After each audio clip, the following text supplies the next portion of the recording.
At pag napatunayan na si Sara ay na-convict dyan sa impeachment niya, lahat ng kaso na yan, automatic yan, positive lahat yan.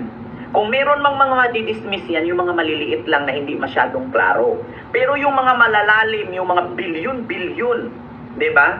Ang sabi nitong kupal na vlogger ng mga buhaya na to, kapag napatunayan daw at na-convict si Sara dyan sa impeachment niya, talagang maano daw yung mga kaso nito, yung bilyon-bilyon. Anong bilyon-bilyon ang pinagsasasabi mo?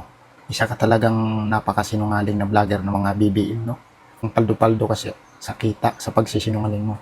Wala kang bahid ng korupsyon si Sara Duterte. Ang may bahid ng korupsyon, yung mismong presidente. At saka yung pinsan niyang si Romualdez, si Saldico, lahat ng mga kaalyado nila ni BBM. Yan yung may mga bahid ng korupsyon. Yung mga binibintang nyo sa mga partido nila Sara Duterte, puro kasinungalingan yan. Sila yung lumalaban sa korupsyon, tapos sila yung binibintangan ninyo. Anong bilyon-bilyon? Kaya nga hindi ma-impeach si Sara kasi napakalinis ng kanyang budget. Mismong kuha na yan, paulit-ulit na lang kayo sa mga impeachment nyo na yan para kay Sara. Wala nga yan nagagawa kasi nga napatunayan ng kuha yan. Clear na yan sa kuha na walang pahid ng korupsyon yung kay Sara. Di ba?